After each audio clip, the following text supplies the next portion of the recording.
Hi, this is Diane Lovetobake on YouTube. And what we're going to make are cookies, but we're going to make Italian lemon Anginetti cookies. And they are a quick recipe. They're very fast to bake in the oven. They only take usually about 8 to 10 minutes. They come out just light and delicious. They really do. So I hope you give this recipe a try. If you're looking for other Italian type cookies, please check out my channel because I have, I think, about 23 of them. Maybe this is the 24th, I'm not sure. But please check out my channel if you're looking for Italian cookies or any kind of cookie, really. I believe I have over, I think close to 800 videos. So let's get started. First, you're going to start off with 3 eggs at room temperature. What you want to do is, though, beat them well. You want them to come out really nice and fluffy. I'm going to move it along due to the video, and I'm also going to warn you about the sound because my mixer can be loud. You certainly can use your hand mixer if you prefer, but I like to use the stand because it does make it faster.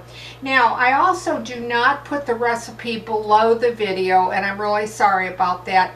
But if you want to jot down as we put this recipe together today, hopefully I'll go slowly enough and clearly enough that you can jot it down, okay? So once again, it bears repeating.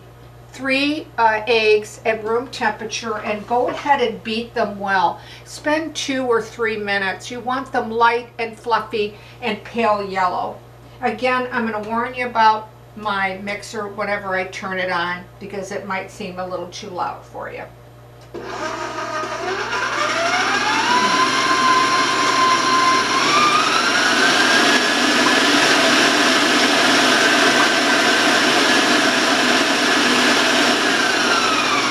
Now, once again, I would spend more time at a medium speed, but I put it up all the way to move it along, okay?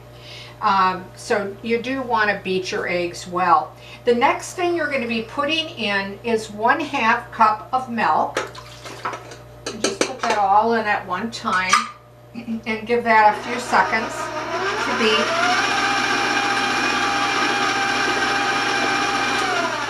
And the next thing, to make them lemon, you will need a lemon extract. And I use 2 teaspoons of lemon extract, okay? And I have already put it in this little container. That was 2 teaspoons, and let's just give it a stir.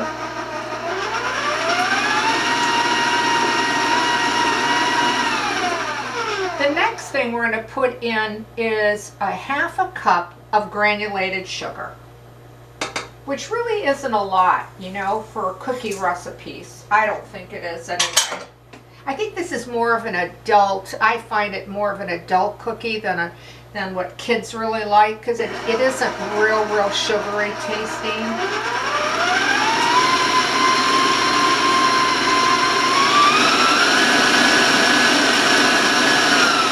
Again, spend some time, you know, blending this and beating it together, okay? But like I said, you can do this really quick. The next thing you're going to put in is 1/2 cup of oil. Now, you choose the type of oil. I don't want to get into the debate of what oil to use or what's the best, because I've done that before and I get, you know, angry comments and whatever. So you decide what type of oil that you prefer for these cookies, or that you like for baking cookies, and it's 1/2 cup.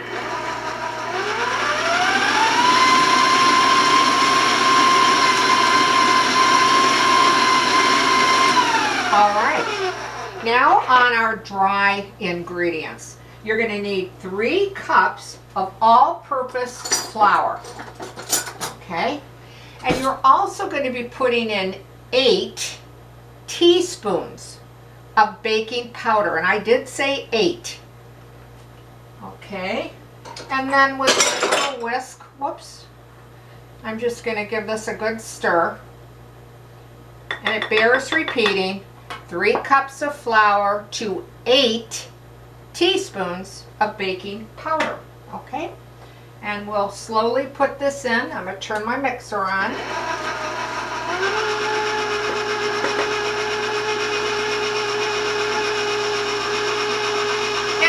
In slowly, because you don't want flour to go all over your kitchen and you.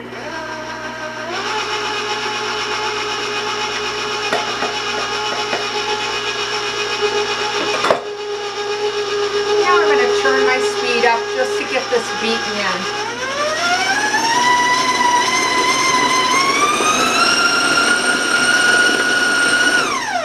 And without any time at long, you're going to have a cookie batter, okay?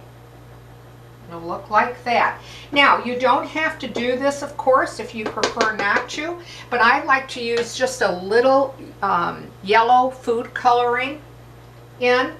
I will tell you, I just go by sight, so you know, it depends how yellow you want it to be.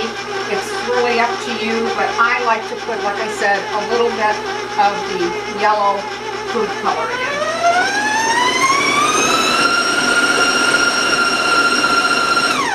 And I realize a lot of people, you know, don't like the artificial food coloring, or some people have allergies to them. So of course, just leave it out. Okay, and now I'm just going to take off my excess. This is more of a heavy batter.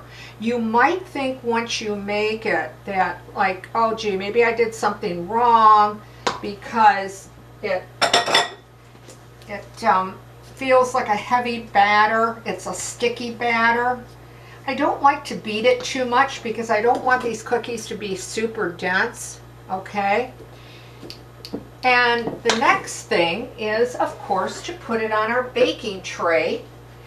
And I like to use parchment paper, but go ahead and use your silicone mats if you prefer. You can also use your scoops. I'm using about a medium size. You do want to space them about 2 inches apart. Now, if you don't want to use the scoops, I also like to do them, I have done these ahead of time with a pastry bag and a large tip, a star tip. I kind of like when they come out and they have like a little peak on the top of them, but you know, this is a lot of extra work that you don't need to do, okay? And I'm not going to bore you with putting cookies down on a cookie sheet, okay? But I just like where they come up, have a little bit, a tiny bit of design and a little bit of a peak on the top. So you can go ahead and use, you know, your pastry bag and on your large tip if that's what you prefer. Now, you're going to bake these in a preheated oven at 350 degrees. And they're going to take you about 8 to 10 minutes, but I start checking mine about 6 or 7 minutes, because you know our oven's set up so differently, and you know best of what your oven is like. So you don't want to overbake these because you don't want to dry them out. Then once that they come out, let them sit on the tray for just a minute or two, and then put them on a cooling rack. Now I'm going to wash my hands really quickly, because I was working with raw eggs and cookie dough here. But I'd like to show you what they look like once they're baked up without a glaze. And this is how they turn out, okay? They have a hard finish on the outside, a beautiful golden brown on the bottom. They come out so pretty. I hope the camera, and I'm showing it with the right angle here. Now, these are delicious alone without a glaze, a sugar glaze. You can top them with whatever that you want. You can just even put powdered sugar on the top. But I like to make a lemon glaze with powdered sugar and milk. And then if you'd like a little bit more lemon, go ahead and use 1/8 of a teaspoon of your lemon extract, or if you want to put a little bit of lemon juice in it too, with your milk. you know, to give it that little bit of lemon flavor if you like that. And then what I like to do is I just take them and either, you know, drizzle it on or just dip the cookie in, taking off the excess, and then I put them on a cooling rack tray and let, you know, another tray underneath it catch all of that, that glaze. So then they come out like that. Now I want to show you some that are dried. And this is how they'll look. They really are pretty cookies. These have been dipped. The center ones, of course, have not. But when you break open one of these cookies, oh my gosh, they are so light and so delicate. The crumb on them, they melt in your mouth. And I don't know if you can see as I'm squeezing them, you know, how they pop right back up. The crumb is just delicious. They're so light and they're so airy. They are not a dense cookie. They're not a heavy cookie. They weigh literally just nothing. They really do.